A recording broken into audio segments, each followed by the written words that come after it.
98 Not Out, sponsored by Shepherd Neame, proud supporters of cricket in Essex. So we've got the first of our guests hopefully on the line. Absolutely. Phil, are you with us? I am indeed, guys. Excellent. That's gone well. It's always a start.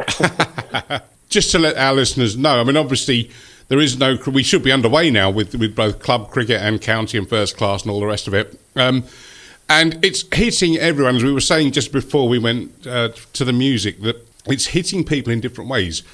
Surrey, probably top of the tree at £1 million a month that they've got to find. But at local level, and we are big supporters of local club cricket, we've noticed that Bentley have been quite active. So we got in touch with Phil. And Phil, do you want to just tell us about the sort of things Bentley have been doing off the field since this lockdown? Yeah, absolutely. Yeah, thanks, guys, for the opportunity for this. So I suppose initially the idea sort of stemmed from, I don't know if you saw Leyton Orient, they kind of took Twitter by storm. Don't mention Leyton Orient on this show. Well, unfortunately I'm a fan, so...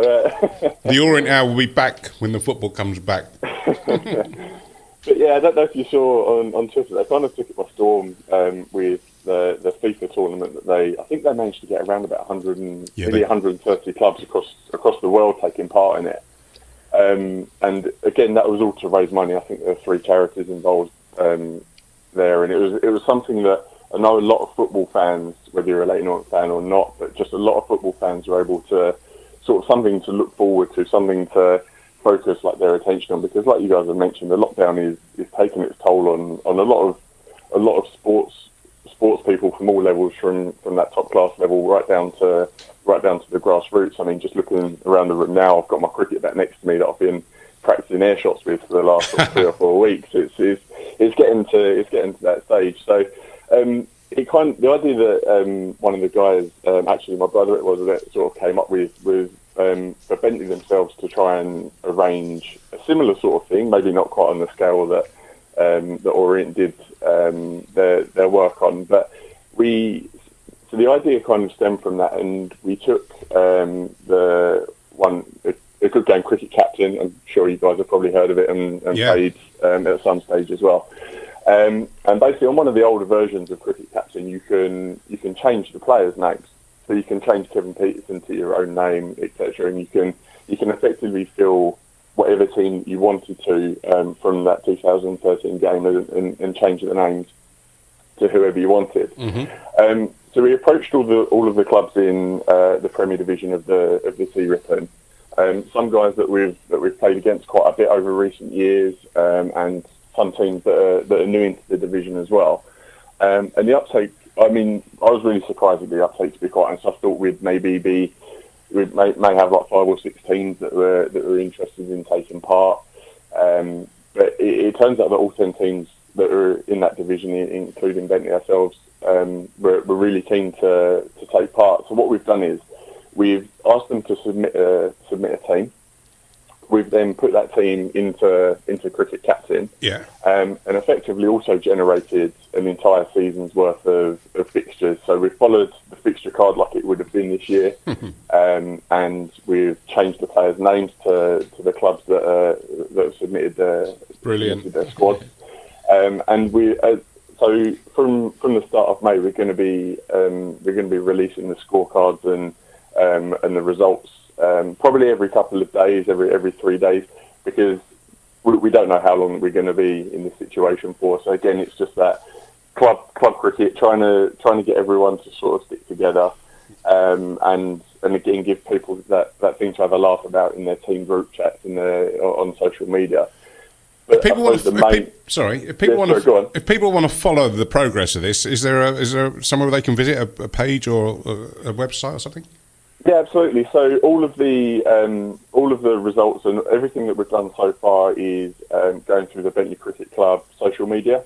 So on Twitter and Instagram, that's at BentleyCC_, and then Bentley Cricket Club on Facebook as well. So yeah, there's all 3 sort of social media platforms that people can certainly follow the progress and how things have gone so far. And we'll do our bit, and we'll forward it on and share your stuff so that we can hit as wide an audience as possible. And you've been doing quiz nights as well, I've noticed from looking at your stuff. Yeah, so we held our first virtual quiz night at the weekend as well, which was good. And again, it was a way of just getting people together. I suppose the overriding thing for this is that while we can't necessarily get out on the pitch to play cricket, we want people to feel like they're still part of the cricket club. Yeah. All the while we're trying to raise money for the NHS as well. We know how good a work the NHS do all of the time, but right now that role it just seems a lot more vital and a lot more important than it ever has done before. So we've set up a Just Giving page as well that's centred around people being able to donate whatever they can.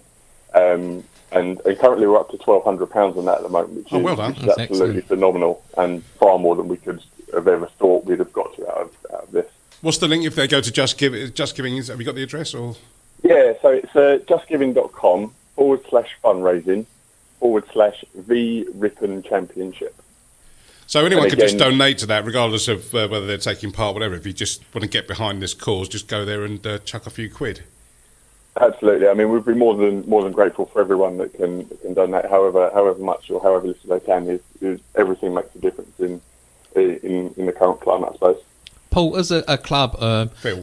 Phil, sorry, I've got something else in front of the screen. So Phil, as a club, have you been chatting with the league and other clubs as to how quickly you could start cricket, or possibly what you could do in terms of a league this season?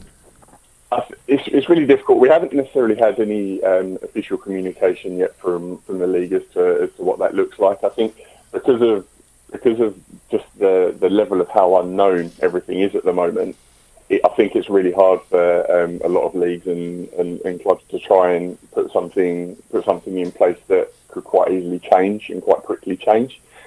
So we haven't necessarily had any communication or anything like that. I think we're just very hopeful that we'll get some cricket, even if it's a month, 2 months, or something like that, because the financial impact. You guys were talking about like the financial impact it would have on Surrey and other counties as well. But even right down to grassroots, there could be a lot of clubs in sort of severe danger of not being able to participate in cricket going forward, and that's quite sad, really. How are you guys coping? Do you still have your groundwork going? Do you have your own groundsman? Or do you have a groundsman that comes in? Are you still sort of, I guess, the wicket, not necessarily preparing wickets, but it still needs cutting, rolling, that sort of thing? Yeah, absolutely. So the ground itself is still being looked after. So we're on our ground is on private land, and we have a groundsman that comes in. But I don't think there's much work going on with the wickets at the moment. We rent a lawnmower that we're able to keep the grass in check, and we're just doing the absolute sort of kind of minimum expenditure that we can at the moment, and just making sure that everything's prepared. Should in 4 or 5 weeks' time they turn around and say, well, actually, you know what, we're good to go ahead. We just want to make sure that we've got everything in place that we possibly can. To go ahead when cricket comes about again. I suppose it's one of the benefits of the club itself is sort of solely run by volunteers. Yeah. So it's everyone's playing their part and everyone's chipping in to do what they can for the club. I think what I like about this and what I like about what you've been saying is that you've recognised the importance of your club and indeed all clubs in the community, and the importance of making people still feel like they belong, cricket or no cricket on the field, that there is still something they can, take part and be part of. And I think also, you touched on it a bit earlier on as well, the kind of rivalries need to be put aside for a little bit, and we all, as different clubs around the area, and in fact around the country, need to be kind of working together to make sure, because no one wants to see anyone suffer from all this, and God forbid we don't want to see anyone go under and fail. So I like the approach that you guys are taking of coming together, not only internally at your club, but also amongst other clubs in the area. Yeah, it's really important. I think the ECB have announced that there's going to be various grants and loans that are available, but you just don't know. You don't know how far that'll extend to sort of all village clubs. There's going to be some clubs that cope better than others, absolutely. Yeah. But yeah, like you say, it's just about making sure it's that community feel. And giving everyone sort of a sense of some sort of excitement during these difficult times. Do you see your club, I don't know what your financial position is like, have you discussed it and you think you're going to be able to get through the summer if there's no cricket, or or would it need sort of maybe a few people putting their hand up to make sure the club keeps going? The way that we're set up at the moment, we feel like we're going to be okay if there isn't any cricket. I mean, we're in quite a lucky position. I think all in all, we really want to try and make sure that we get some level of cricket at some stage, because even just the cost of running the club itself without the cricket it goes into the thousands. And yeah, obviously without any cricket that then becomes difficult. But I think at the moment the general sense is that we're probably one of the lucky ones. But that could all change with whatever happens over the next sort of few weeks or so, or few months. All right, to keep it upbeat, so let's talk about this V Rippon League that you're doing, and let's talk about people at Bentley. Now, in every club, we've got people that, in the dressing room, talk a good game, fancy themselves, turn up, kit's all clean, all the gear, no idea, the sorts of people. Absolutely. Who at Bentley, and you can quite happily name names, but who is it that's giving it the beans about how good they're going to be at this virtual cricket game? They're going to outperform. They're going to do the business. Who have you got? Well, yeah, we've had a couple of guys turn up. Actually, one of them, Captain Glenn Swinney. He very much fancies that he's going to have taken quite a few wickets on the tournament, and I've had a look at some of our results, and I mean, I'll leave that surprise for him. And then one of the other guys as well, and you'll see if you look onto the Just Giving page, but I think he made a comment on his initial donation saying that he'd make a contribution for every 50 that he scores throughout the tournament. So I hope he's got deep pockets as well. Well, listen, we're going to keep in touch with you on this, because I'm really interested to see how it progresses and see what anomalies this throws up, and let's see who outperforms, and let's see who doesn't quite cut the mustard. But many thanks for coming on, Phil. We really appreciate your time. And do you want to give any shout-outs to any of I know you've got a lot of people from the club listening. Do you want to just say hi to anyone in particular? Yeah, just a big thank you to certainly one of my brothers, Matt. He's helped a lot with the idea and then putting everything into practice for the V Rippon. So a big thanks to him as well. And then just if people can get on Twitter, on Facebook, on Instagram, find Bentley CC and see what they can do to try and make this as big as we can make it. And we'll do our bit. Phil, many thanks for coming on, and we'll speak to you soon. Thanks for the opportunity, guys. Take care. Cheers. Cheers, Phil. Thank you very much.